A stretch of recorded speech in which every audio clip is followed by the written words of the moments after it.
Et Dieu va également commencer à te faire grandir dans différents niveaux spirituels. On va dire que tu dois toujours être bouillant pour Dieu, parce que il y a une chose que le diable attendra toujours, c'est que tu te refroidisses. Dans cette alliance avec Dieu, de toujours rechercher sa présence, rappeler le sacrifice de Jésus à la croix, parce qu'il n'est pas mort pour rien. Pour tout peuple, pour toute personne, de tout âge, de toute nation, de toute tribu. Allumer un feu ou pas vivre où tu cherches la présence de Dieu. Les multitudes ne pourront te traverser pas, mais la présence de Dieu va faire de toi l'homme capable le plus loin de la terre. Ceci étant dit, nous allons passer au plus important, et le plus important, c'est de pouvoir nous réjouir autour du Seigneur. Amen. Amen. La joie du Seigneur est notre force. Amen. Est-ce que tu le crois? Amen. J'espère que tu le crois. Et il faut que tu le crois. Si tu ne le crois pas, attache-toi à le croire. Fais tout ce qu'il faut pour que cela devienne une réalité dans ta vie. La joie du Seigneur est ta force. Parce que, quoi qu'il arrive, quelles que soient les situations et les circonstances, la joie du Seigneur va te permettre de passer au-delà et au-dessus de ces choses. La parole nous dit ici que le juste est... le malheur atteint souvent le juste, mais l'Éternel l'en délivre toujours. Amen. Amen. Ça veut dire que c'est pas parce que je suis à Jésus-Christ qu'il ne va rien m'arriver dans ma vie. Non, je peux tomber malade, je peux avoir des problèmes de santé, je peux avoir des problèmes de travail, je peux avoir des problèmes conflictuels, relationnels, tout ce que vous voulez. Nous sommes tous pareils. Amen.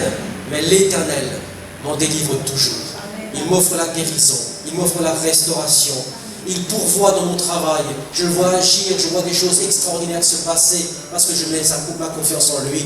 Je ne veux pas tomber dans la crainte, je ne veux pas tomber dans la peur, je ne veux pas être angoissé, je ne veux pas ne pas dormir parce que cela me hante. Non, je veux être en paix. Je veux être dans la paix de Dieu. Et ça, c'est formidable. Vous savez, ça n'a pas de prix. Et j'espère vraiment que vous connaissez cette paix, que vous connaissez cette joie du Seigneur. Amen. Amen. Et ce matin, nous avons la joie d'accueillir Walid et sa famille qui sont là parmi nous ce matin, qui viennent de Strasbourg. Et je le laisserai, bien sûr, je les laisserai se présenter tout à l'heure. Ils font une œuvre au-dessus de Strasbourg, si j'ai bien compris, voilà. Et c'est quelqu'un qui a à cœur vraiment l'évangile, l'évangélisation, le témoignage. Alors j'espère que ce matin, ils vont nous apporter du peps, tout simplement. Une soif de témoigner, une soif d'annoncer l'évangile. Et aujourd'hui plus que jamais. Amen. Amen. Amen. Nous en avons besoin. Nous avons besoin de Jésus. Amen. Alors, nous allons commencer ce culte par un temps de louange, un temps d'adoration. Nous voulons vraiment élever nos mains et nos cœurs vers le Seigneur. J'espère que vous avez vécu au moins une bonne chose cette semaine, dans votre cœur ou à l'extérieur, peu importe. Mais pour cette chose, remercions le Seigneur. Remercions le Seigneur avec tout notre cœur, avec nos mains tendues vers lui. Parce qu'il est notre sauveur, il est ton sauveur. Et il est venu pour te guérir, libérer et sauver. Amen. Amen. Que le Seigneur soit béni. Et laissons la place à la louange. Laissons-nous entraîner à la louange et que l'Esprit de Dieu vraiment nous visite ce matin. Amen.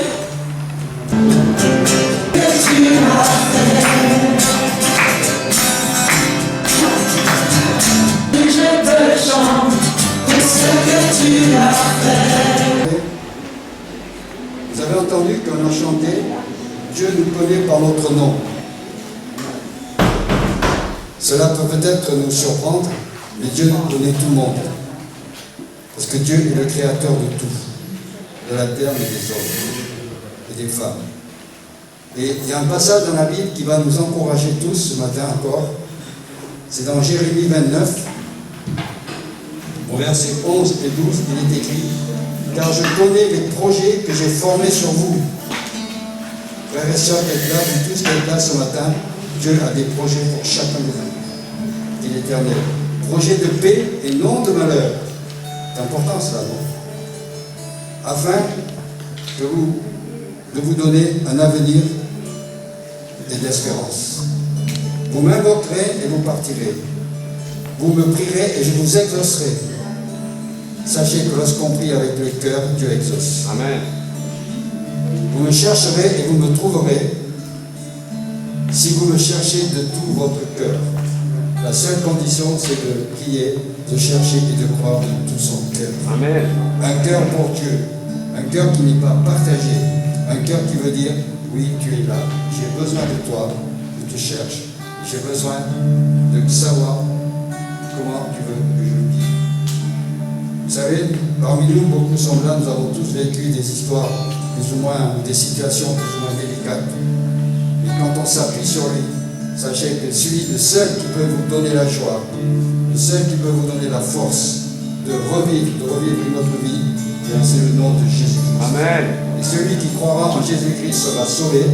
Celui qui le confessera de tout son cœur sera sauvé. Et pas sauvé juste maintenant et pour l'éternité. Soyez tous bénis et que soyons encouragés à travers cette parole ce matin. Aussi, mon...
et son amour qu'il veut manifester dans tous les cœurs.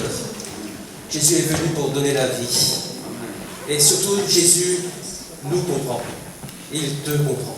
Il te connaît. Et j'aimerais poursuivre ce moment avec ce passage que je trouve dans les psaume 138, verset 16. Quand je n'étais qu'une masse informe, tes yeux me voyaient. Et sur ton livre étaient tous inscrits les jours qui m'étaient destinés, avant qu'aucun d'eux existât. Dans Isaïe 57, verset 16, il est écrit aussi « Je ne contesterai pas toujours, ni ne gardera une éternelle colère, quand devant moi tombent en défaillance les esprits, les âmes que j'ai faites. » Notre problème aujourd'hui, mon problème, était surtout identitaire, parce que sans Dieu, nous n'avons pas d'identité. Si tu n'as pas eu un papa, une maman, qui a été là pour t'aider à te construire, tu n'as pas d'identité. Tu as été formé et déformé par la vie. J'ai été formé et déformé par la vie. Et Jésus est venu pour nous dire, tu n'es pas une erreur, tu n'es pas une erreur. Tu n'es pas un accident. Le monde dit que tu es un accident. Tu te dis que tu es un accident. Mais moi, je te dis, tu n'es pas un accident. Je t'ai créé, je t'ai voulu, et je veux te donner une identité, une existence. Je veux te révéler mon amour qui va te transformer, qui va te guérir, qui va te restaurer. Et bien maintenant, je vais laisser la place à Walid, que nous allons avoir la joie d'entendre, et que le Seigneur vraiment conduise maintenant pour vraiment dans son esprit, par son esprit, ce qu'il a commencé ce matin, parce qu'il est là, et il veut parler à ton cœur. Soyons attentifs. Amen. Amen. Acclamons pour le Seigneur, s'il vous plaît. Avant que mon frère puisse partir, que je puisse venir encore 2 minutes, que nous puissions prier pour le pasteur de cette église qui n'était pas trop bien cette nuit. J'aimerais vous encourager à tous vous lever pour un instant. Amen. Je vais donner la main à mon frère. Vous savez, la Bible nous dit que la prière d'accord a une grande efficacité. Amen. Amen. Si le berger de cette église, nous voulons prier pour lui. Il a béni peut-être plusieurs d'entre vous pendant plusieurs fois. Mais maintenant que lui passe aussi par un moment difficile, nous voulons prier pour lui. Levez vos mains vers le ciel et accompagnez-moi dans cette prière. Que nous prions tous ensemble et que nous le bénissons, lui, sa famille, là où ils sont. Seigneur mon Dieu mon roi, nous voulons te bénir, nous voulons te rendre la gloire, Seigneur mon Dieu mon roi, parce que toi tu es Dieu. Et ensemble, Seigneur, nous nous unissons ensemble d'un commun accord et nous voulons bénir le pasteur Bruno Leonardi, ainsi que son épouse, ainsi que ses enfants. Seigneur, nous te demandons, Seigneur, que maintenant, là où ils sont, ta grâce puisse se manifester et se libérer sur leur vie. Et que, Seigneur, c'est toi qui puisses les relever. Que tout plan qui ont été lancés contre sa vie soit brisé maintenant dans le nom de Jésus. Tu as dit dans ta parole, un en chassera 1000, mais 2 en chasseront 10 000. Seigneur, nous sommes bien plus que 2 ici présents. Et nous nous lions ensemble d'un commun accord contre tous ceux qui se sont levés contre cette œuvre, contre tous ceux qui se sont levés contre nos serviteurs. Et nous détruisons maintenant toutes les œuvres et ténèbres. Et nous voulons les bénir là où ils sont, qu'ils soient relevés et fortifiés au nom de Jésus. Amen. Acclame.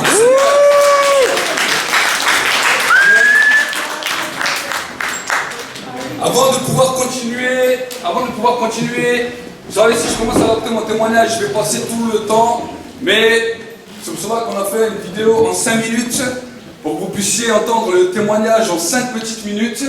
Cette vidéo, quand nous l'avions fait en 2017, a été vue pratiquement 124 000 fois en 4 mois. Et maintenant, sur Internet, nous avons la version longue, qui a été faite il y a 1 mois, et en 1 mois, elle a été vue plus de 85 000 fois. Plusieurs ont été bénis à travers beaucoup d'endroits, différentes personnes nous ont contactés, nous ont téléphoné, certains ont laissé des messages, ils ont été bénis, ils ont été fortifiés, et nous voulions, si nous venions ici, peut-être certains on ne vous connaît pas, certains on connaît, d'autres on connaît moins, d'autres on ne connaît pas du tout, mais que pendant ce petit témoignage, ce court témoignage, vous puissiez être édifiés et préparés. Est-ce que je parle aujourd'hui à une église qui a soif? Oui, amen. Vous savez, si vous avez soif, si vous venez dans ce lieu avec une faim et une soif, j'aimerais vous dire que le Saint-Esprit va commencer à manifester sa gloire. Amen. Amen. Si tu commences à venir dans la maison de Dieu avec la faim et la soif, la Bible nous dit à celui qui a faim, à celui qui a soif, qu'il vienne. Et que celui qui veut prenne de l'eau de la vie gratuitement. Amen. Dieu veut vous donner de l'eau de la vie ce matin pour irriguer toutes les sphères de votre vie qui étaient peut-être secs, qui étaient peut-être morts. Dieu veut donner la vie ce matin. Amen. Amen. Amen. Donc sans plus tarder, on va écouter le témoignage et ensuite je vais continuer à prêcher l'évangile. Amen. Soyez bénis. Bonjour, je m'appelle Walid Zouache et je suis franco-algérien, d'un père algérien, d'une mère française.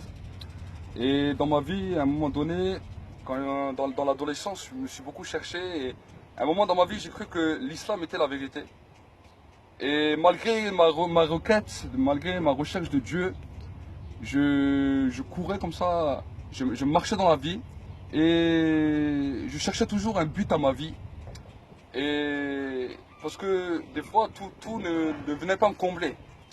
Mais un jour, en 2004, alors qu'on m'a invité à l'église, alors que je connaissais bien déjà l'église, mais que personnellement, pour moi, l'église n'était pas la vérité, les chrétiens n'avaient pas la vérité, on m'a invité dans une réunion. Et quand on m'a invité dans cette réunion, le frère qui m'a amené à la fin, il m'a donné une Bible. Et j'ai pris cette Bible et je l'ai ramenée chez moi. Et quand j'ai ramené cette Bible chez moi, pendant quelques jours, je regardais cette Bible et je rigolais. J'ai dit, ces chrétiens sont malades. Et je dis, moi, j'aime pas lire. Et ces chrétiens, ils s'amusent à lire ce livre. Ils doivent mettre au moins 10 ans pour le lire. Et alors que je me posais ces questions, je me suis dit, je vais lire le résumé au préambule. Comme ça, si un jour une personne me pose des questions sur la Bible, je raconte quelques histoires et après il me laisse tranquille. Il va voir que je ne suis pas un inculte. Mais dans la Bible, il n'y a pas de résumé. Et quand j'ai ouvert la première page, il y avait écrit la Sainte Bible. J'ai tourné la deuxième page. Cette page aujourd'hui, elle est blanche. Mais le jour où je l'avais ouvert, il y avait quelque chose d'écrit dessus. Et ce qu'il y avait écrit, il y avait écrit la Bible peut être lue en 72 heures en la lisant continue, sans manger, sans dormir, à haute voix. Alors je me suis lancé un défi. J'ai dit, si cette Bible, on peut la lire en 72 heures, je vais la lire plus rapide qu'aucun chrétien l'a jamais lu. Je vais tout lire à haute voix et je vais retourner chez la personne qui m'a donné cette Bible. Je vais lui jeter la Bible. Je vais lui dire, j'ai écouté le message de l'évangile, j'ai lu la Bible en entier, ne me parle plus jamais de Jésus. C'était ce que je voulais faire. Et j'ai commencé le jour même. Mon ami qui m'a donné la Bible a dit, le jour où tu commences à lire la Bible, commence par l'évangile. Et j'ai commencé par l'évangile de Matthieu. J'ai lu tout l'évangile de Matthieu d'un trait à haute voix. Ça m'a mis 4 heures. 1 heure pour 7 chapitres. Et quand je suis arrivé à la fin de Matthieu, j'étais fatigué. J'ai mis un marque-page. Le lendemain, je me suis relevé, j'ai lu Marc et Luc d'un trait. Et quand je suis arrivé à la fin de Luc, j'ai dit, j'espère que toute la Bible n'est pas comme ça. Ils auraient pu faire un livre, ça aurait fait les 3. C'est les mêmes histoires. Mais toujours que je n'étais pas converti. Et le 3e jour, je lis Jean et Actes des Apôtres. Et quand je lis l'Acte des Apôtres, la Bible elle dit que les disciples de Jésus sont dans la chambre haute et que le feu du Saint-Esprit tombe sur eux. Et ils se mettent à parler en d'autres langues. Moi, je suis tout seul. Je suis tout seul dans mon appartement sur Mulhouse. Et au moment où je suis en train de dire ça, le feu du Saint-Esprit tombe sur ma tête. Ma tête aux pieds, je parle une langue que je ne comprends pas. Moi, je me suis effrayé, j'étais choqué. J'ai posé ma Bible sur ma table et j'ai parlé à Dieu. J'écoute Dieu, je ne sais pas qui t'es. Je dis, dans l'islam, il est dit, tu égares qui tu veux, tu amènes à toi qui tu veux. Je dis, moi, j'ai pas envie d'être un égaré. Je dis, aujourd'hui, je viens de lire la Bible des chrétiens. L'expérience qu'ils ont vécue les disciples de Jésus, j'ai vécu la même. Je dis, peut-être demain, je vais lire le livre de Bouddha, de Krishna, de je sais pas qui. Je vais peut-être vivre la même expérience. Alors j'ai dit, je parle à toi, le Dieu qui a fait le ciel et la terre. Que tu sois le Dieu de Mohammed, le Dieu de Marie, le Dieu de Bouddha, le Dieu de Jésus, le Dieu de Krishna, le Dieu de je sais pas qui. Je veux pas que c'est un homme qui me le révèle, je veux que c'est toi. Et pour que je suis sûr que c'est toi, je veux que ça se passe puissance 1000 comme jamais tu as fait un homme et que je décolle pas de mon lit. Mais sache une chose, si pendant toute cette vie que je suis sur cette terre, tu m'as jamais dit quel est le vrai chemin, quelle est la vraie vérité, le jour où j'arrive au paradis devant toi, tu pourras jamais dire que je t'ai jamais cherché. J'ai fermé ma Bible, je suis allé me coucher, je croyais que Dieu allait me répondre par l'islam. Le soir, Dieu m'a rien dit. Mais le lendemain, quand je me suis levé, j'ai sorti dehors, j'ai fait ce que j'avais à faire, je suis rentré chez moi, je me suis un peu assoupi, j'ai dormi. Je n'avais ni bu, ni fumé. Et tout d'un coup, quand j'ai voulu me relever, j'étais paralysé. Juste ma tête qui bougeait, tout mon corps était paralysé. Et je commence à dire, ça y est, j'ai fait tellement de bêtises, Dieu m'a puni. Et quand je commence à dire ça, je vois une vision qui est devant moi. J'appelle souvent cela la télé de Dieu. À l'époque, je disais la télé de Dieu. Mais je vois cette vision qui est là, ouverte devant moi. Et je me vois, moi, avec mon meilleur ami, en train de lui prêcher l'évangile. Et quand je vois ça, je refuse cette vision. J'ai dit, non, ça, c'est pas moi. Je dis, premièrement, je ne suis pas un prêcheur, je suis un gars de quartier. Deuxièmement, je ne suis pas un chrétien, je suis un musulman. Je refuse cette vision. J'ai combattu contre cette vision jusqu'au moment où j'entends la voix de Dieu audible qui me parle et qui me dit, sans Jésus, tu ne peux pas être sauvé. À partir de ce moment-là, toute ma vie a été bouleversée Et à partir de ce moment-là, quand la vision a disparu, moi je croyais que la vision elle a duré 10 minutes. J'ai regardé sur ma montre, il y a 4 heures qui se sont passées. Je fais waouh, tu lis la Bible, il se passe des choses de fou. Alors j'ai dit à Dieu, il n'y a pas de problème, on y va pour Jésus. Je suis ce Jésus. Et depuis ce jour-là, j'ai commencé à voir et expérimenter la grâce de Dieu et l'amour de Dieu. Je commençais à voir des guérisons, je commençais à voir des miracles. Je commençais à voir des gens qui ont été touchés par la puissance de Dieu jusqu'à aujourd'hui. Que Dieu vous bénisse. Hey! Amen. Amen. Acclamez encore pour le Seigneur. Amen.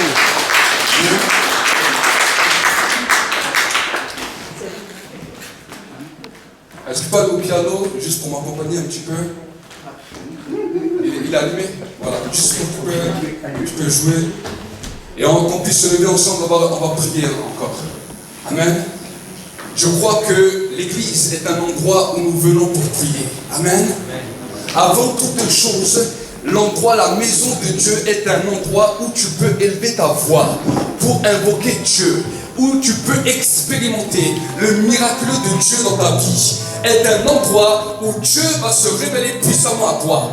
Que tu puisses simplement fermer tes yeux, lever les mains vers le ciel. Que tout le monde puisse fermer les yeux, lever les mains vers le ciel. Et dis avec moi cette simple prière. Cher Saint-Esprit, cher Saint-Esprit, c'est toi qui viens glorifier Jésus sur la terre. Nous voulons venir t'inviter dans ce lieu.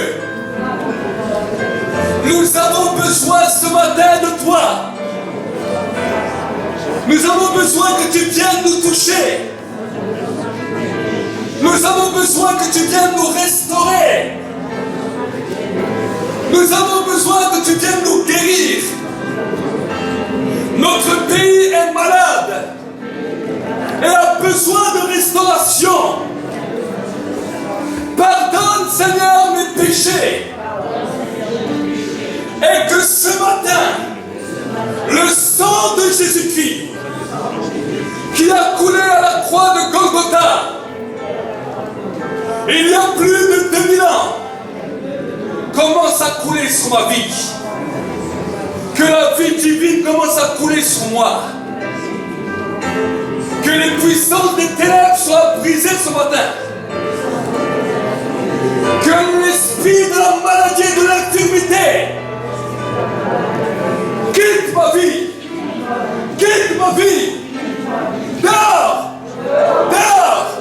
Dans le nom de Jésus-Christ. Je veux déclarer et proclamer ma liberté. C'est mon temps ce matin. C'est le temps où je vais me saisir du miraculeux. Me saisir de mes bénédictions. Me saisir de ce que tu as préparé pour moi. Amen. Touche-moi. Touche-moi. Remplis-moi. Que la puissance de l'onction commence à impacter ma vie. Pour la gloire de Dieu le Père. Dans lequel la parole déclare: tout genou fléchira, toute langue confessera que Jésus-Christ est Seigneur pour la gloire de Dieu le Père. Et l'église de Dieu dit Amen et acclame pour le Seigneur. Acclame pour le Seigneur. Amen. Amen. J'espère que tu es venu chaud. Amen. La Bible nous dit soit tu es chaud, soit tu es froid. Mais si tu es tiède, je vais te vomir de ma bouche. Amen. Amen. Nous sommes dans un temps où Dieu appelle son église à devenir chaud, à devenir en feu. Amen. Amen. Si tu n'as pas encore remarqué que tu es en feu, c'est que tu as un thermomètre qui est cassé. Amen. C'est pour cela que il faut que vous travaillez avec moi. Quand je vais prêcher, il faut que vous travaillez avec moi. Je vais vous expliquer ce qui se passe dans le monde spirituel. Il y a des paroles qui vont être déclarées.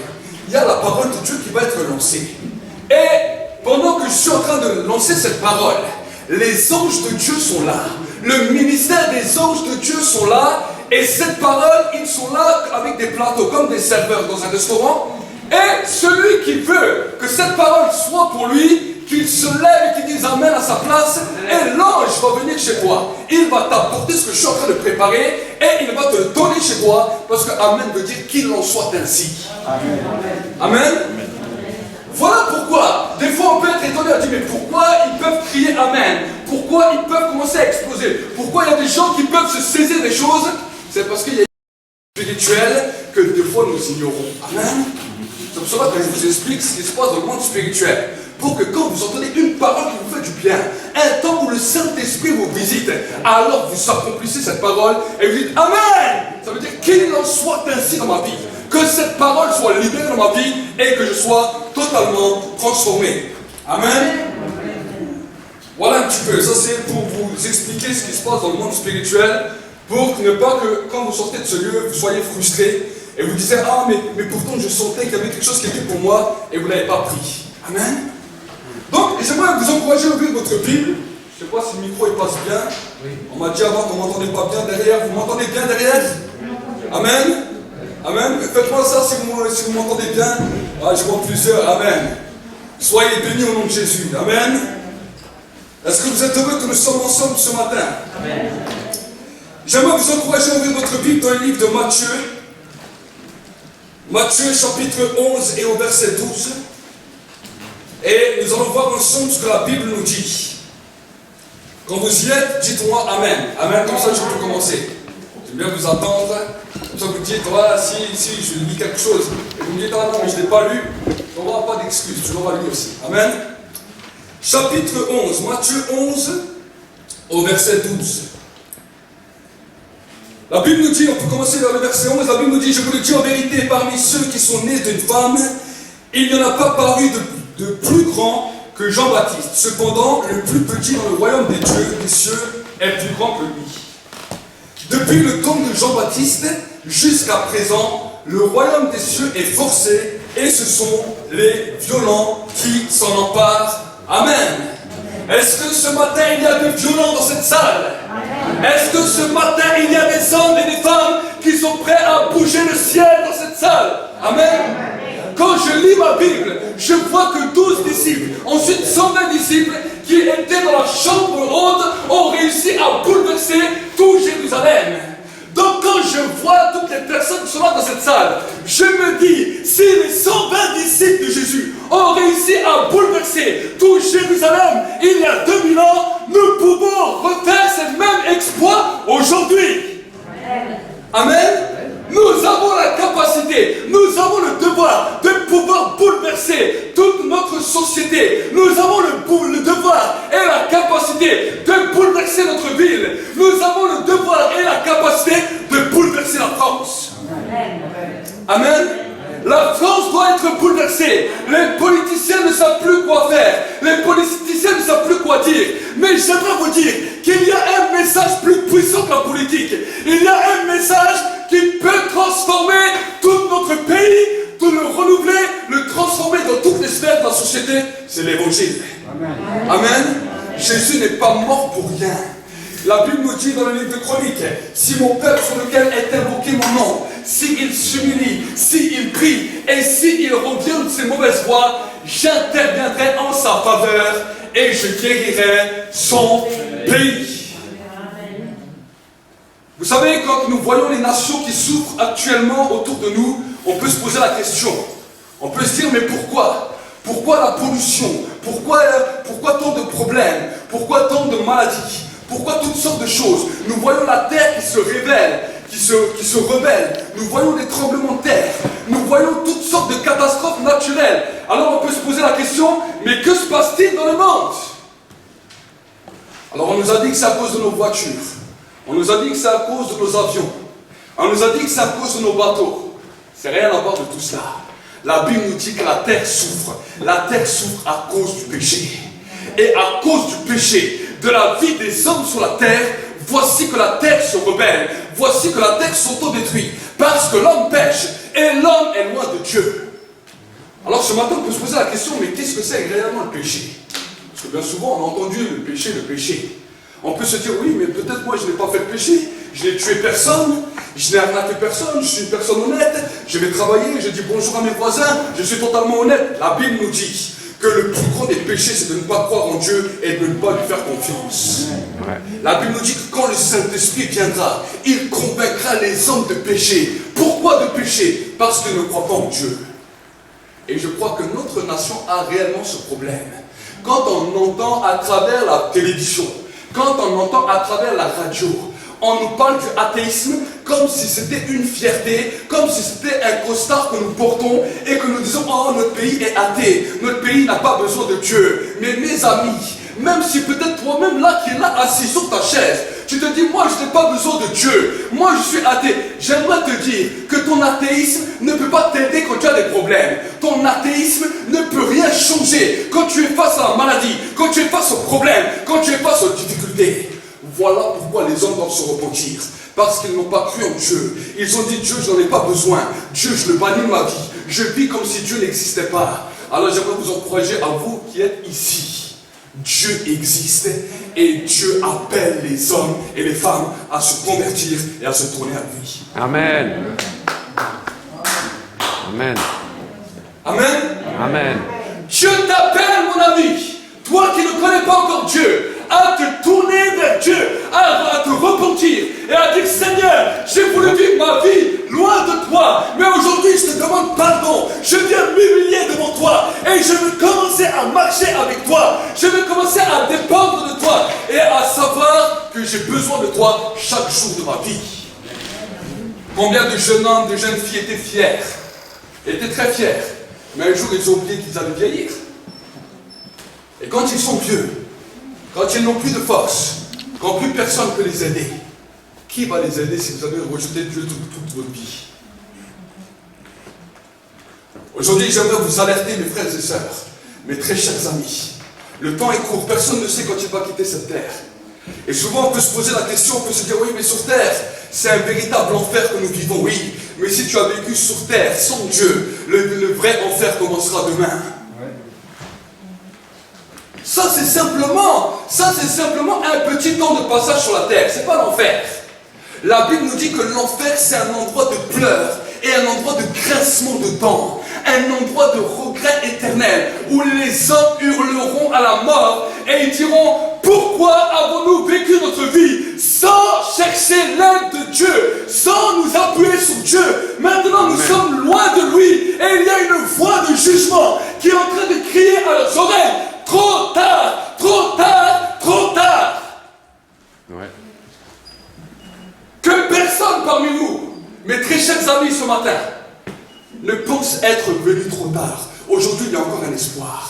Aujourd'hui, si le message de l'évangile est lancé, c'est pour te donner un espoir et pour te dire, tu n'as pas besoin d'entendre cette parole. Parce que si aujourd'hui tu acceptes Jésus, si aujourd'hui tu acceptes de marcher avec le Christ, à lui donner toute ta vie, j'aimerais te dire que tu entendras une parole merveilleuse. Viens, entre, bon et fidèle serviteur, dans la joie de Dieu. Amen. Je ne dis pas ça parce qu'on m'a payé. Non. Je dis cela à cause de vos âmes. Amen. Je pourrais vous faire des belles paroles. Je pourrais vous faire des beaux discours. Ça ne changerait pas votre vie. Mais acceptez le Christ dans votre vie. Alors cela, ça va bouleverser toute votre vie. Vous ne serez plus jamais la même personne. Et Dieu va faire de vous une nouvelle création. Oui. Tu pourras dire avec l'apôtre Paul, voici toutes les choses anciennes sont passées et toutes les choses deviennent nouvelles. Tu pourras dire, avant j'avais une vie de désespoir, une vie dans laquelle je ne connaissais pas Dieu, une vie dans laquelle j'étais loin de Dieu, mais maintenant j'ai découvert un Dieu dans lequel il me fait bénéficier de la bénédiction du ciel sur la terre. Amen. Ça, c'est le message de l'évangile. Amen. Dieu veut te bouleverser. Dieu est dans sa grâce. Nous pouvons voir que Dieu est non seulement venu sur la terre pour nous apporter le salut, mais il est venu aussi restaurer toutes les choses que le péché a détruites. La maladie est venue dans l'homme parce que l'homme s'est détourné de Dieu. L'homme a commencé à vivre dans une solitude. Vous savez, quand Dieu avait créé l'homme, Dieu l'avait créé pour que l'homme devienne le temple du Saint-Esprit, dans lequel son esprit habite, dans lequel l'homme vit dans un paradis sur terre. Mais à cause du péché, voici que l'homme s'est trouvé privé de Dieu. Et en étant privé de Dieu, c'était terrible. La maladie a commencé à venir. Le problème a commencé à venir. Le désespoir a commencé à venir. Regardez les premiers hommes. Ils arrivaient à vivre jusqu'à 800 ans, 900 ans. Aujourd'hui, on peut voir que les hommes et les femmes arrivent à peine 40, 50 ans, 60 ans. Voici que déjà ils commencent à défaiblir. Pourquoi? Parce que le péché détruit. Aujourd'hui on peut se dire, non, vivre loin de Dieu, ça m'apporte quand même la peine. Non, le péché détruit. Et toutes les autres choses qui l'accompagnent. Aujourd'hui on est dans une société qui nous dit qu'ils ne croyons pas en Dieu. Mais combien on entend parler de yoga? Combien on entend parler de sciences occultes? Combien on entend parler de voyance? On ne veut pas vous faire croire à Dieu, non. Mais on n'a rien contre de vous initier à toutes les pratiques démoniaques et sataniques qui vont vous détruire encore plus. Et on dit, mais non, mais ce n'est rien de mal. Un peu de yoga, ça détend, oui. Vous savez ce que ça fait le yoga? Quand vous faites du yoga, là, peut-être il y a des gens qui font ça, je ne sais pas pourquoi je parle de ça. Mais quand vous faites du yoga, vous faites un vide de votre esprit. Quand vous faites un vide de votre esprit, les puissances des ténèbres vous bloquent, vous paralysent votre esprit et ça ouvre des portes à des démons, à des esprits méchants qui vont vous détruire demain. Nous voyons cela dans notre société. On le prend haut et fort. Et certains sont fiers de nous le présenter. Mais j'aimerais vous dire qu'en tant qu'Église, nous devons condamner ces choses. Parce que ces choses détruisent l'humanité. Ces choses amènent les hommes et les femmes toujours plus loin de Dieu. Et toujours dans une dépression toujours plus grande. Dans une oppression toujours plus grande. Et les hommes souffrent. J'en ai marre de voir les hommes et les femmes souffrir. Je préfère prêcher l'évangile, dénoncer ces choses des ténèbres et voir des hommes et des femmes transformés. Souvent vous vous posez la question, mais qu'est-ce que je pourrais faire pour changer mon monde? Dieu vous a donné une puissance, celle de prêcher l'évangile et de pouvoir être des témoins là où vous êtes. Là où vous êtes dans votre travail, il y a des gens que je ne vais jamais voir, que vous voyez. À vous d'aller leur apporter ce message. Qu'est-ce que c'est l'évangile? L'évangile veut dire en anglais gospel. Gospel veut dire en français courant bonne nouvelle. Nous sommes venus apporter une bonne nouvelle dans ce monde où il n'y a que de mauvaises nouvelles. Regardez vos informations, on ne parle que de mauvaises nouvelles. Mauvaises nouvelles sur mauvaises nouvelles. Les gens, à peine ils ont fini de regarder des informations, les voilà dépressifs avec un bon doliprane. Donc c'est pour cela que vous, en tant qu'enfant de Dieu, vous avez un devoir de pouvoir apporter la lumière là où il y a les ténèbres. Amen. Et si peut-être toi tu es là, tu n'as jamais eu la lumière dans ta vie, je veux te laisser une opportunité ce matin extraordinaire de pouvoir prendre cette lumière dans ta vie. Alors tu peux me dire, oui, mais quel genre de lumière me parle-t-il? Alors ce n'est pas une lumière comme tu vois sur ton plafond, c'est la lumière de la connaissance qui éclaire ton âme, dans lequel, quand tu quittes ce lieu, il y a quelque chose de nouveau qui s'imprime en toi, dans lequel tu dis, maintenant ma vie a un but. Amen. Amen. C'est ce qu'on appelle la lumière de Dieu. La lumière est venue chez les siens, mais les siens ne l'ont pas reçue. Mais à tous ceux qu'elle a reçus, la Bible nous dit, elle a donné le pouvoir de devenir enfant de Dieu. Que quelqu'un dise Amen. Amen. Vous êtes un peu comme un moteur diesel, hein. Il faut encore monter les vitesses. Amen. Are you ready? Est-ce que vous êtes prêts? Amen. Là, je vous fais le let's go. Je ne suis pas encore rentré dans le vif du sujet. Je vous donne seulement le décor de l'évangile. Parce que bien souvent, nous ne comprenons pas l'évangile. C'est là où nous faisons les choses par habitude. Nous ne faisons pas les choses par habitude. Si je prie, ce n'est pas par habitude, mais c'est par amour. Amen. Vous tous qui êtes ici, qui avez déjà donné votre vie au Seigneur, si vous priez, que votre vie de prière ne soit pas simplement une routine, que ça ne soit pas simplement le temps d'un petit moment là, comme le dimanche ou comme les autres jours que vous avez dans la semaine, mais que dès que tu sors de ce lieu, la vie de prière est activée. La vie de prière est activée. Le désir de servir Dieu est activé. Le désir de gagner des âmes est activé. Le désir de prêcher l'évangile est activé. Amen. Yeah. Vous serez peut-être pas tous derrière le pupitre à prêcher un message, non. Mais une chose est sûre, c'est que vous avez tous la capacité, là où vous êtes, d'être des témoins pour que les hommes et les femmes puissent entendre le message de l'évangile. Alors dans l'église, la Bible nous dit que dans l'église, pour pouvoir se manifester manifester. Et le Saint-Esprit vient se manifester à travers les serviteurs qu'il a choisis ou les servantes qu'il a choisis et à travers les dons spirituels. Mais la Bible nous dit que chaque croyant, chaque personne qui croit, quand tu vas dans la rue, la Bible nous dit que le Saint-Esprit vient se manifester à travers les signes, à travers les prodiges et à travers les miracles. La Bible nous dira dans le livre de Marc 16, voici les signes, voici les prodiges qui accompagneront ceux qui auront cru. En mon nom, vous chasserez les démons, vous imposerez les mains aux malades, et les malades seront guéris. Vous marcherez sur les serpents, sur les scorpions, et sur toute la puissance de l'ennemi, et rien ne pourra vous nuire. Il y a beaucoup de choses, même si tu bois des breuvages mortels, la Bible nous dit, ils ne te feront aucun mal. Autrement dit, tu deviens un super-homme. Amen. Amen. Amen. Vous savez, on nous parle à la télé avec les Superman, les ceci, les cela. J'aimerais vous dire que Dieu veut faire de tous les enfants de Dieu des hommes et des femmes avec des capacités extraordinaires à cause du Saint-Esprit. Amen. Amen. Amen. C'est ça qui a bouleversé ma vie. C'est ça qui a changé ma vie en 2004. Voici pourquoi je continue, année après année, semaine après semaine, à prêcher ce glorieux message de l'Évangile. Là où je peux, que ce soit ici à Mulhouse, que ce soit à Strasbourg, que ce soit dans beaucoup de villes de France. On a pu le voir, en Colombie, on a pu le voir en Algérie, on a pu le voir en Allemagne, dans différents endroits. On a vu le Dieu de gloire se manifester. Amen. Amen. Et je crois qu'aujourd'hui, il a quelque chose pour toi. Amen. Alors aujourd'hui, j'aimerais parler de quelque chose de spécial. J'aimerais parler d'un miracle qui n'était pas programmé de la part du Seigneur, mais que toi, tu peux te saisir. Amen. Alors, pour que nous puissions avancer, j'aimerais vous encourager à ouvrir encore votre Bible.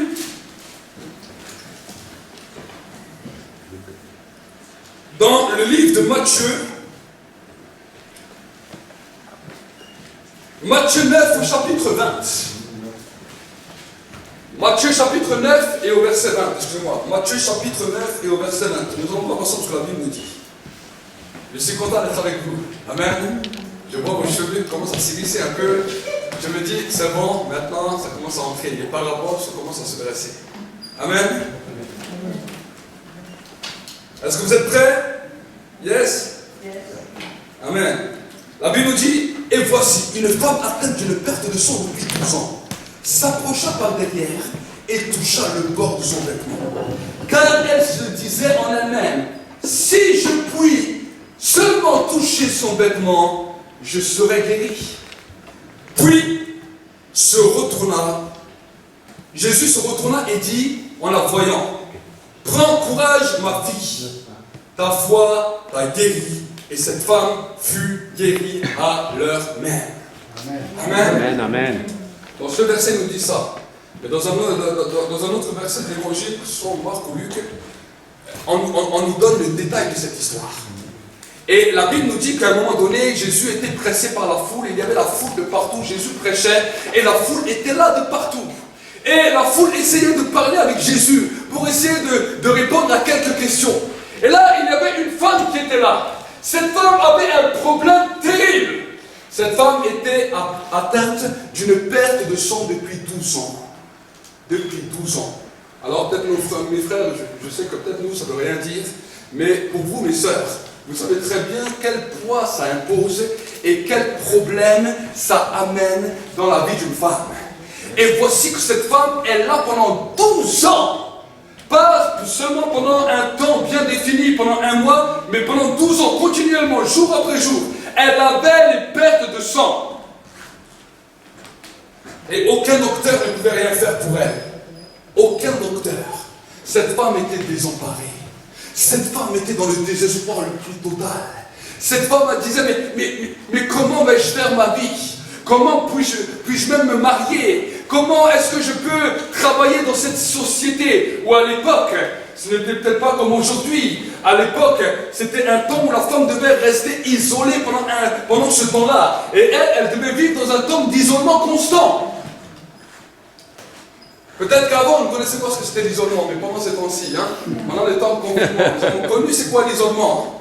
Nous avons vu que être isolé des autres peut être terrible et dramatique dans nos pensées, dans nos cœurs, dans nos raisonnements. On ne voit plus personne. Quand on sort dehors, on dirait, tu sais, une bande de sauvages qui sortent de la brousse. Vous allez les voir dans les magasins. La première des choses qu'ils prennent, c'est le papier WC. Imaginez. C'est réel. La première des choses qu'ils ont dévalisé dans les magasins, c'était du papier WC pendant le confinement. C'est pas un signe de sauvage dans la tête. Le confinement a rendu les gens sauvages. Au lieu d'être intelligent et de dire je vois la personne pour la première fois, non, quand tu vois une personne qui s'approche de trop près, il faut un bond en arrière, et la première des choses sur quoi ils sautent, c'est le papier WC. À croire que c'est le papier WC qui vont les sauver. Mais cette femme s'est trouvée dans un isolement pendant 12 ans. Imaginez, 12 ans. 12 ans. Et là, elle arrive dans la foule.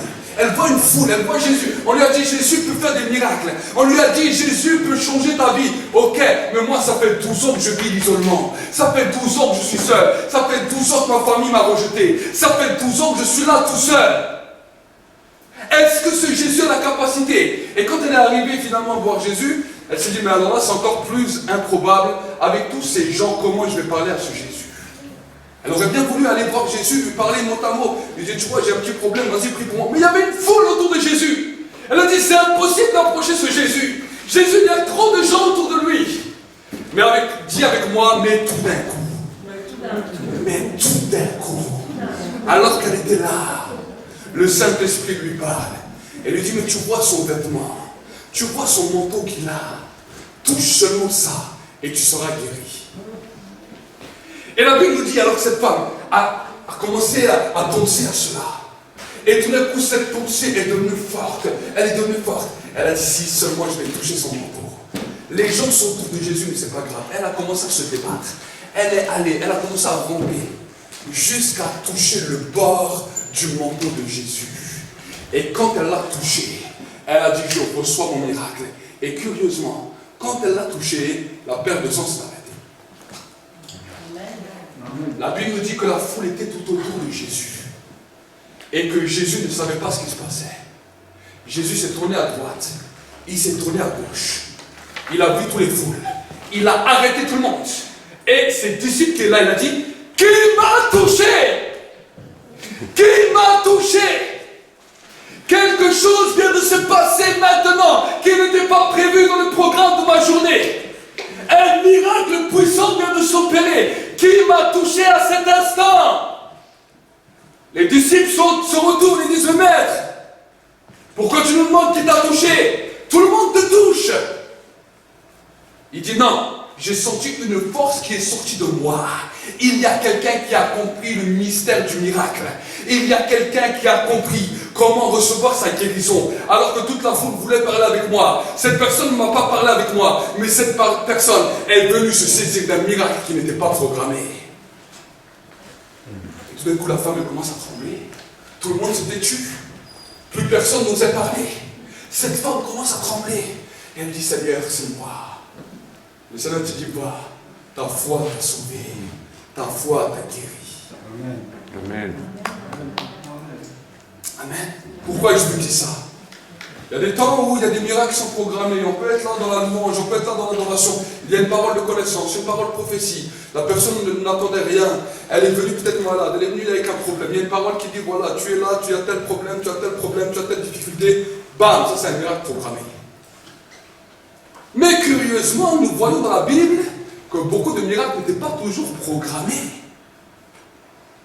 Et la Bible nous relate quand Jésus marchait en Israël, beaucoup de miracles qui sont relatés n'étaient pas du tout programmés.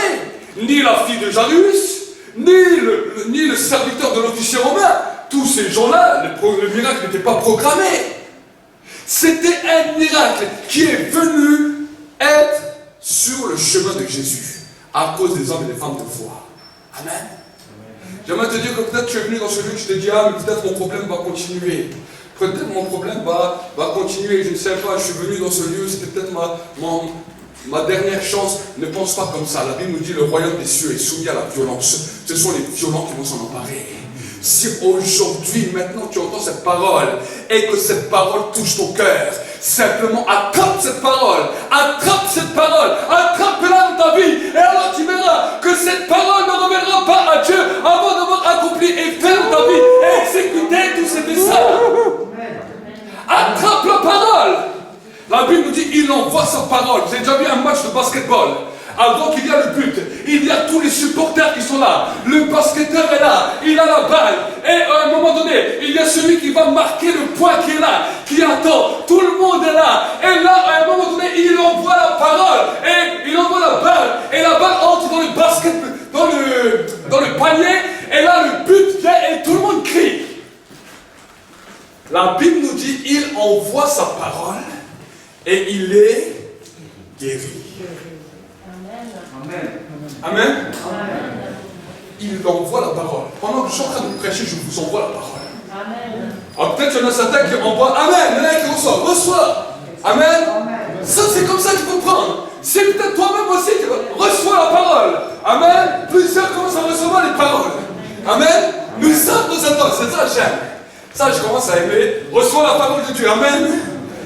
La parole de Dieu est envoyée. Reçois la parole de Dieu. Vous voyez, reçois la parole de Dieu. Reçois la parole de Dieu. Recevez là-bas. Reçois. Amen. La parole de Dieu va vous bouleverser. Peut-être ça peut choquer. On peut se dire, on n'a jamais vu ça. C'est ma manière, c'est comme ça que je travaille. Amen.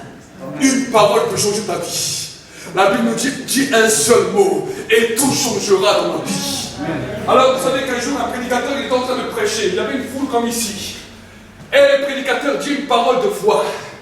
Et quand il est en train de parler, il a dit, oh, je vois un mariage merveilleux qui va venir dans ce lieu. Tout le monde était là. Ils ont regardé, plein de jeunes hommes, jeunes filles. Tout le monde regardait. Et tout d'un coup, il y avait une femme qui était vers la fin des rangées, 70 ans, qui était veuve, qui s'est levée. Il a dit, Amen, c'est pour moi. Toutes les jeunes sœurs sont tournées, ils ont rigolé, comme vous aujourd'hui. Et ils ont tous rigolé. Le pasteur, lui, il était déterminé. Il a dit, je donne une parole de foi. Elle croit. Il a dit, Amen, reçois la bénédiction de la part de Dieu. Amen.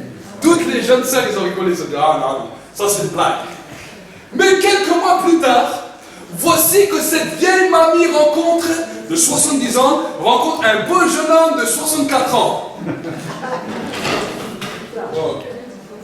Et quand elle rencontre ce jeune homme, voici que c'est devenu, bien sûr, l'homme de sa vie. Et que quelques mois plus tard, elle a concrétisé les choses. Elle est venue à l'église pour pouvoir se marier.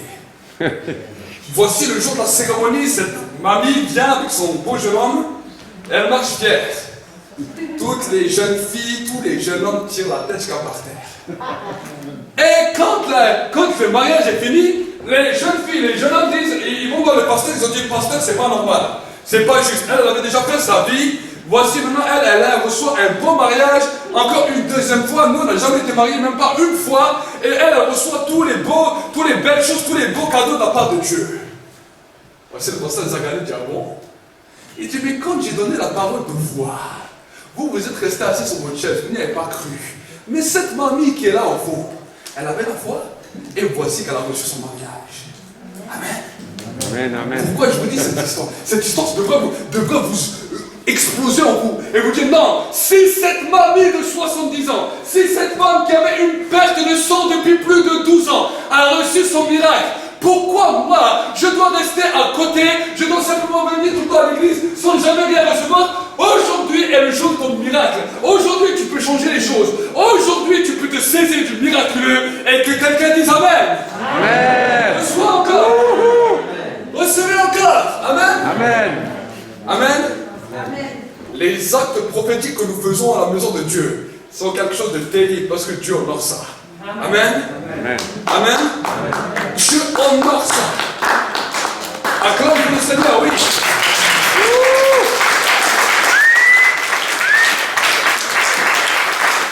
Moi-même, quand j'ai commencé à comprendre cela, quand le Seigneur a commencé à m'enseigner cela, j'ai appris une chose. Même quand je vais écouter moi-même un homme de Dieu asseoir comme vous, ou une femme de Dieu, quand je m'assieds dans une salle, peut-être des fois je peux le rencontrer, des fois je ne peux pas le rencontrer. Bien sûr, ça dépend en fonction des salles, en fonction des personnes. Il y a des moments où on peut, des moments où on ne peut pas. Mais je sais une chose, c'est que quand je m'assois et quand l'onction et la parole commencent à être données, je ne perds rien de ce qui va se donner. Parce que dès qu'il y a une parole qui va impacter ma vie, dès qu'une parole que j'ai besoin va être donnée, je vais l'attraper en vol et je vais dire Amen, cette parole est pour moi maintenant. Amen. Amen. Il y a beaucoup d'hommes, de femmes qui ont commencé à expérimenter cela. Vous savez, dans la Bible, nous pouvons voir déjà dans l'Ancien Testament avec le temps des prophètes. Nous pouvons parler du temps du prophète Élie. La Bible nous dit qu'il y avait un temps de famine qui s'abattait sur Israël. Et pendant ce temps de famine, Dieu a dit au prophète Élie, tu vas aller à Sarepta. Parce qu'à Sarepta, j'ai ordonné à une veuve de nourrir pendant tout le temps de la famine. Alors le prophète était là, il a dit ok, il va à Sarepta.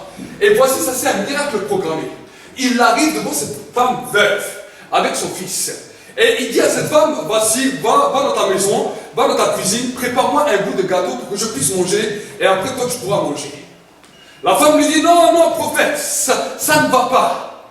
Parce qu'il me reste un peu de farine et un peu d'eau, juste pour faire encore un seul gâteau pour moi et mon fils. Nous allons manger ça et nous allons après nous attendre à mourir.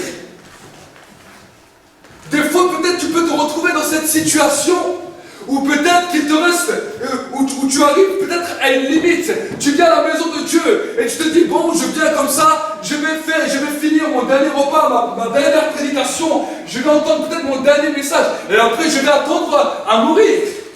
Mais le prophète lui a dit, non, va d'abord préparer ce gâteau pour moi, que je puisse moi manger et tu verras que dans ta maison, il ne manquera ni de farine ni d'eau. La femme était perplexe. Elle avait le choix de pouvoir obéir et de voir le miraculeux, ou de pouvoir désobéir et de mourir. Et aujourd'hui, ce même choix vous est donné à chacun d'entre vous. Soit le fait de pouvoir continuer à vivre votre vie et que votre vie est totalement morte, ou de pouvoir vivre quelque chose de nouveau, vivre le miraculeux. Et voici que cette femme a décidé, à un moment donné, de vivre le miraculeux. Elle a préparé cela pour le prophète, elle a donné cela au prophète. Et voici qu'elle a vu le miraculeux se manifester pendant toute la famille. Et là, elle a commencé à bénir Dieu. Elle a dit, heureusement que j'ai obéi. Si je n'aurais pas obéi, je serais morte aujourd'hui avec mon fils. Mais voici, nous continuons. À un moment donné, le même prophète arrive dans une autre ville. Et là, dans une autre ville, il n'avait prévu aucun miracle. Dieu ne lui avait parlé d'aucun miracle. Il lui a dit, quand tu vas aller dans cette ville, tu vas y aller. Et voilà, s'il y a des gens, tu leur parles la parole de Dieu, tu leur partages le message que je te mets à cœur, mais il est venu dans ce lieu sans rien. Et quand il arrive dans ce lieu, il y a une femme avec son mari qui dit, ah, cet homme-là n'est pas comme les autres. Fais-le venir dans notre maison, tu vas venir se rassasier. Elle appelle cet homme de Dieu. Et lui dit, écoute, ne passe pas à côté de la maison de ton serviteur, de ta servante, sans venir se rassasier. Ils sont venus. Il est venu, il les a accompagnés et il a mangé chez eux. À un moment donné, après, chaque fois qu'il venait dans cette ville, c'était devenu l'habitude. Chaque fois qu'il venait dans cette ville, il venait manger chez ce couple. Et un jour, ce couple, ils se sont dit, non, on ne peut pas laisser l'homme de Dieu comme ça partir comme ça. On va lui préparer une chambre au-dessus de notre maison. Comme ça, chaque fois que l'homme de Dieu va venir, il va venir dormir dans cette chambre. Alors ils ont construit la chambre. Et ils ont dit à l'homme de Dieu, quand tu passeras dans notre ville, tu ne resteras pas simplement pour un repas, mais tu vas venir dormir directement chez nous. On t'a fait une chambre. Voici que la chambre était faite. Voici que le prophète Élie a commencé. Chaque fois qu'il venait maintenant dans cette ville, il restait 1, 2 jours, il restait là et il dormait. Et un jour, alors que le prophète était là, il demande à son serviteur, mais dis-moi, cette femme, tout va-t-il bien chez elle? Le serviteur dit, bon, cette femme, il y a tout qui va bien, mais il y a un seul problème. Cette femme et son mari n'arrivent pas à avoir d'enfants. Cette femme et son mari sont stériles. Le prophète dit rien. Alors il me dit, appelle-moi cette femme. Il appelle la femme. Et il dit à la femme, voilà, je te dis quelque chose, maintenant tu vas attendre un enfant, tu vas attendre un fils. La femme dit, non, ne trompe pas ta servante. Tout ce que j'ai fait, je ne l'ai pas fait pour attendre quelque chose, mais ne me trompe pas. Le prophète lui dit, ne t'inquiète pas, tu auras un fils. L'année d'après, voici que cette femme a enfanté. Elle avait un petit garçon qui a commencé à grandir, qui est devenu beau. Et voici que le miracle a commencé à venir dans cette famille. Ce n'était pas un miracle qui était programmé. mais parce que cette femme a compris certains principes spirituels, a expérimenté la puissance du miraculeux. Arrivé à un certain âge, alors que l'enfant grandissait, un jour l'enfant a eu mal à la tête, l'enfant est tombé et il s'est retrouvé mort. Quand cet enfant était mort, cette femme a dit, ah, la première fois j'ai reçu un miracle qui n'était pas programmé. Mais voici que je sais comment je vais faire pour recevoir mon deuxième miracle qui n'est pas programmé. Elle a pris l'enfant, elle l'a mis dans la chambre du prophète. Et quand son mari a demandé est-ce que tout va bien, l'enfant va-t-il bien, elle a dit oui, tout va bien, l'enfant va bien. Voici que la femme est partie. Elle est allée jusqu'avec chez le prophète. Quand le prophète l'a vu de loin, il a envoyé son serviteur. Et il a dit à la femme, est-ce que tout va bien? Est-ce que l'enfant va bien? Elle lui dit, oui, tout va bien. Mais voici que quand la femme arrive devant le prophète, la femme éclate en sanglots. Et le prophète dit, ah, l'Éternel m'a caché ce qui s'est passé dans la vie de cette femme. Alors il envoie son serviteur, il dit, prends mon bâton, va toucher l'enfant. Il va, il touche l'enfant ne revient pas. La femme attendait son deuxième miracle. Et la Bible dit que le prophète est allé là-bas. Et que quand le prophète est arrivé à la maison, il s'est couché sur l'enfant. Il a parlé. Et voici que l'enfant a repris vie. Amen. Pourquoi je vous raconte cela? Parce qu'il y a des hommes, des femmes de tout temps qui ont su se saisir du miracle dans leur vie. Et aujourd'hui, j'aimerais te booster. J'aimerais booster ta foi à te saisir de la puissance du miracle dans ta vie. Le premier miracle que Dieu donne, c'est la nouvelle naissance. C'est l'accès au salut. Le jour où tu peux quitter cette terre, que tu puisses arriver au paradis, ça c'est le premier miracle. Mais j'aimerais te dire qu'il n'y a pas que ce miracle. Dieu peut te donner tout ce dont tu as besoin. Peut-être tu te dis dans ce temps de crise, le travail c'est impossible. Peut-être tu te dis dans ma position de maladie, ma guérison est impossible. Peut-être tu te dis mon miracle ne peut pas venir. Tu as tel et tel problème, telle et telle situation. J'aimerais venir t'annoncer aujourd'hui une parole. Tout est possible à celui qui croit. Amen. Tout est possible. Amen. Amen. Tout est possible. Si seulement tu veux croire. Si seulement tu veux croire. Amen. Amen. Amen. Donc j'aimerais, alors que nous sommes là dans la présence de Dieu, faire un premier appel. Le premier appel que je vais lancer, c'est tous ceux et celles qui n'ont jamais encore eu cette vie nouvelle en eux, qui n'ont jamais fait la paix avec Dieu. Je ne sais pas, je ne connais pas tout le monde dans cette salle, mais il y a peut-être des gens de cette salle qui n'ont jamais fait la paix avec Dieu et qui disent, Seigneur, je veux aujourd'hui reconnaître que je suis pécheur et que j'ai besoin de toi. Aujourd'hui, je veux que ma vie change. Si peut-être aujourd'hui tu es là, que tu puisses lever ta main, là où nous sommes, là dans l'église. Là, amen. Hein, une fois, regardez les mains levées, peut-être d'autres encore. Une personne, deux personnes, non, une personne. Même s'il y a une personne, il y a déjà la joie dans le ciel. Amen. Mon frère, si tu peux te lever, même venir. Amen. Vous savez, nous sommes la famille de Dieu, et quand une personne donne sa vie à Dieu, c'est la joie dans le ciel. Nous voulons l'accueillir dans la maison de Dieu comme il se doit. Amen. Et que nous puissions élever nos mains tous vers lui. Je puisse mettre ta main sur ton cœur, et dis, et que nous puissions l'accompagner dans cette prière. Amen. Dis avec moi, Père de gloire, je viens ce matin devant le trône de ta grâce en te demandant pardon pour ma vie, pour mes péchés. Je reconnais, Seigneur, que j'ai vécu loin de toi. Et aujourd'hui, j'ai compris que j'ai besoin de toi. Je crois dans mon cœur et je confesse de ma bouche que Jésus-Christ est mort et qu'il est ressuscité pour moi, que son sang a coulé pour pardonner mes péchés et que je devienne une nouvelle créature. Merci Père pour ce cadeau, qu'à partir d'aujourd'hui, mon nom soit inscrit dans le livre des vies et que je reçoive ton esprit au nom de Jésus.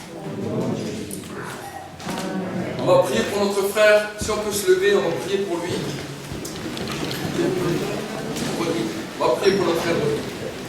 Seigneur, mon Dieu, mon roi, je veux te bénir pour la vie de Rodrigue. Seigneur, mon Dieu, mon roi, je te remercie, Seigneur, pour ce cœur, Seigneur, pour cette vie, Seigneur, qui s'est donnée à toi.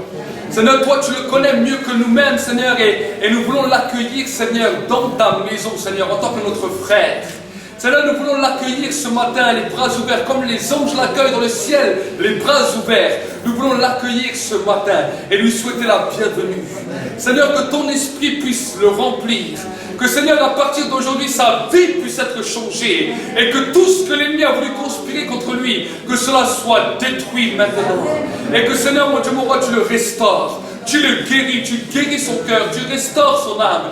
Et que Seigneur, mon Dieu, mon roi, je prie pour lui, Seigneur. Merci aussi pour, Seigneur, la famille de Dieu ici présente, qui va commencer à l'accueillir, qui va l'accueillir les bras ouverts, Seigneur, mon Dieu, mon roi. Nous voulons lui souhaiter la bienvenue dans ta maison et te dire merci. Au nom de Jésus-Christ. Au nom de Jésus-Christ. Merci, Seigneur, pour sa vie. Merci, Seigneur, pour sa vie. Sois le bienvenu, mon frère. Vraiment.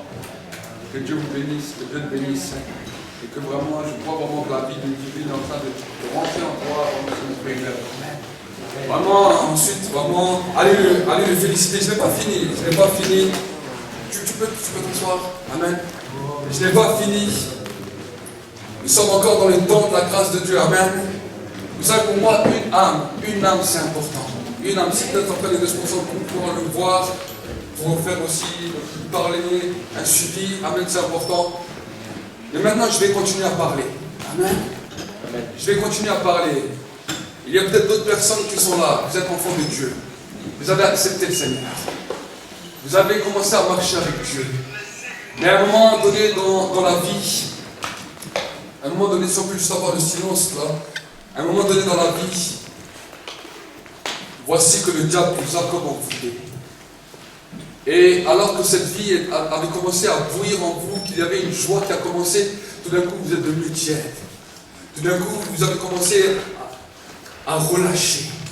À vous relâcher dans la foi et à vous dire, bon, ben, c'était bien, le temps d'un moment. Peut-être que toi tu es là dans ta place et tu dis, oui, mais moi j'aimerais aussi vivre comme Rodrigue a vécu. J'aimerais aussi vivre quelque chose d'extraordinaire. Alors j'aimerais te lancer aussi l'appel aujourd'hui.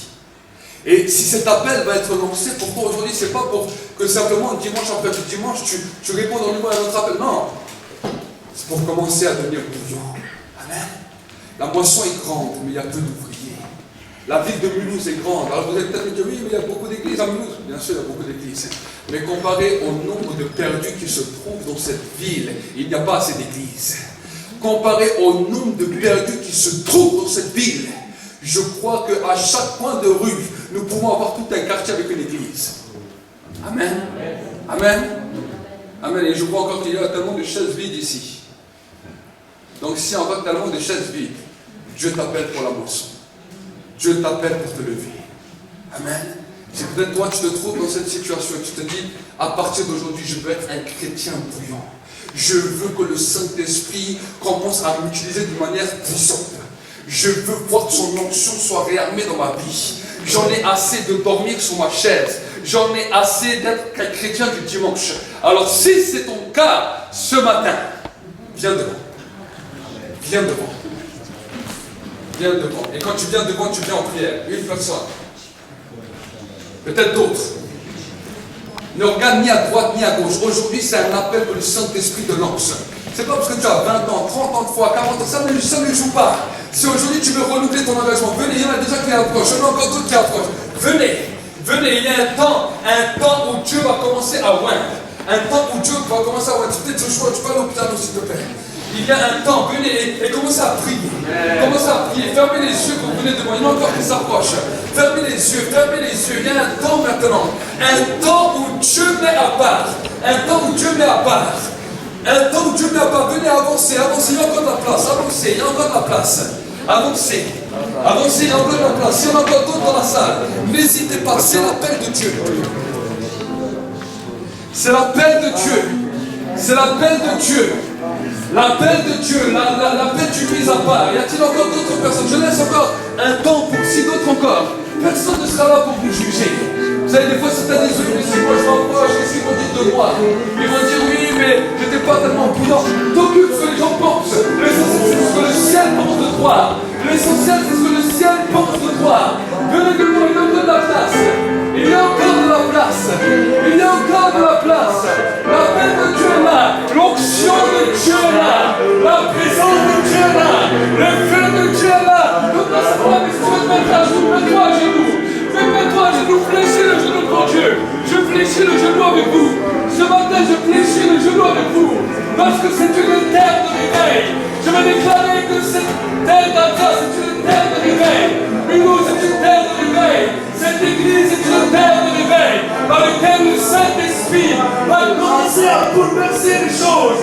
Rabasaka Shokorabai, Ribakodasai, Robabaseki Yokodasai. Seigneur, mon Dieu, mon roi, ton peuple s'unit en toi, ton peuple crie à toi. Regarde ces hommes, regarde ces femmes qui veulent se lever pour le service, qui veulent te servir, que ce soit dans leur travail, que ce soit dans leur quartier, que ce soit dans leur rue. C'est le temps de l'éveil, c'est le temps du bouleversement des choses. Dans le nom de Jésus, dans le nom de Jésus, dans le nom de Jésus, dans le nom de Jésus, dans le nom de Jésus. On va commencer, on va venir prier pour vous, amen. Vous restez en prière, vous restez en prière. Que la présence de Dieu va commencer à descendre, de sortir.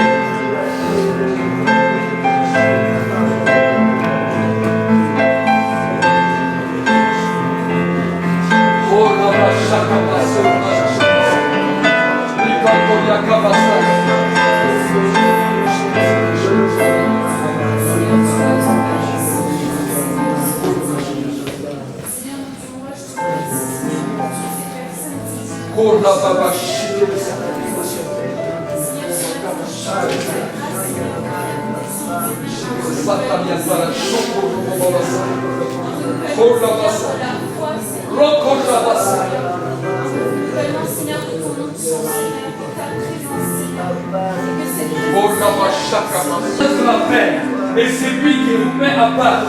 Si vous êtes approché ce matin, ce n'est pas à cause de mon message, mais c'est parce que le Saint-Esprit vous appelle. Il y a un appel de l'Esprit. Il y a un appel de l'Esprit. Alors dans cette armée, il y a une nouvelle armée. Ces nouvelles serviteurs, servants qui sont là, qui veulent se lever. J'aimerais simplement vous encourager de faire un acte de foi, de vous lever, de lever les mains dans le ciel, de lever les mains vers le ciel. Alors que vous êtes en train de vous lever, alors que vous êtes en train d'avoir les mains vers le ciel, il y a sur vos vies une nouvelle armure.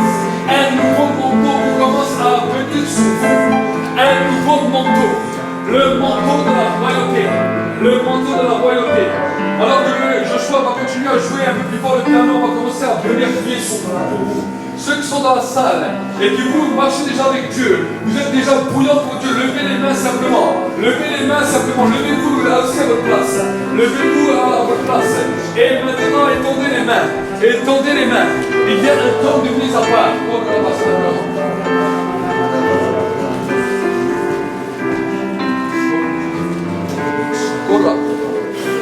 Que la présence de Dieu, Seigneur, les saisisse maintenant. Que la présence de Dieu les saisisse maintenant. Que la puissance de ton nom chute maintenant, coule maintenant, coule maintenant, coule maintenant. Les renouvelle, les renouvelle. Au nom de Jésus, que la pluie divine commence à couler.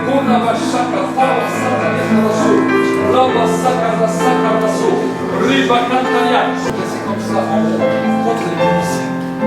Et vous êtes là, vous êtes les responsables. Mais souvent, il y a des groupes lancés. Mais ensemble, nous allons prier pour que la prière d'association soit pour les frères de devenir ensemble. C'est là que l'onction coule. C'est la prière d'association qui va couler. La prière ensemble qui va commencer à prier. Allez, on va prier, on va déclarer des choses dans ce lieu. C'est un minute de réveil. Il y a eu un réveil qui a déjà commencé. Que les bruits de réveil qui ont été couchés soient débouchés. Seigneur, mon Dieu, mon roi, que les bruits de réveil qui ont été couchés, Seigneur, soient débouchés dans ce lieu maintenant. Seigneur, nous prions maintenant, nous nous opposons contre toutes les âmes des ténèbres qui sont levées dans ce lieu. Et que maintenant, que les signes, les prodiges, les miracles commencent à couler dans ce lieu maintenant. Que la gloire qui a commencé aujourd'hui continue, explose maintenant. Seigneur, tu vois ces prédicateurs qui sont là. Que les Que le feu commence à te libérer maintenant. Maintenant,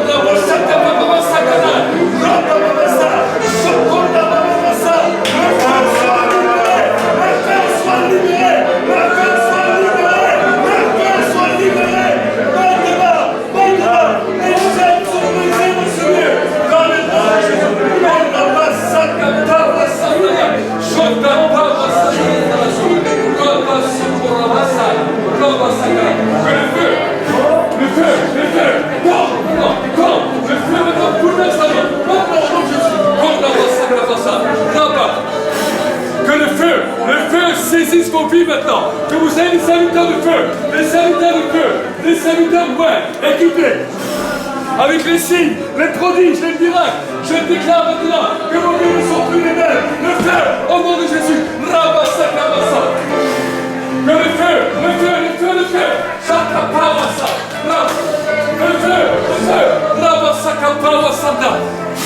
Le feu, que maintenant la vie divine commence à couler, que la puissance de Dieu commence à couler. Rabasaka Pawa, Shakdalia Dalaso, Rabasa, la type des malades, la dimension de la gloire. Si elle est malade, cela venez devant, tous les malades. Rabasa, Rakatataso, ils sont morts maintenant, les serviteurs sont morts, ils vont m'aider. Rabasa, Rabasa, il y a la dimension de l'onction. Rabaso, Borababa. Que maintenant le feu, la guérison, soit libéré au nom de Jésus, au nom de Jésus. Et Dieu va également commencer à te faire grandir dans différents niveaux spirituels. On va dire que tu dois toujours être brûlant pour Dieu, parce que il y a une chose que le diable attendra toujours, c'est que tu te refroidisses. Dans cette alliance avec Dieu, de toujours rechercher sa présence, rappeler le sacrifice de Jésus à la croix, parce qu'il n'est pas mort pour rien. Pour tout peuple, pour toute personne, de tout âge, de toute nation, de toute tribu. Allumer un feu dans ta vie où tu cherches la présence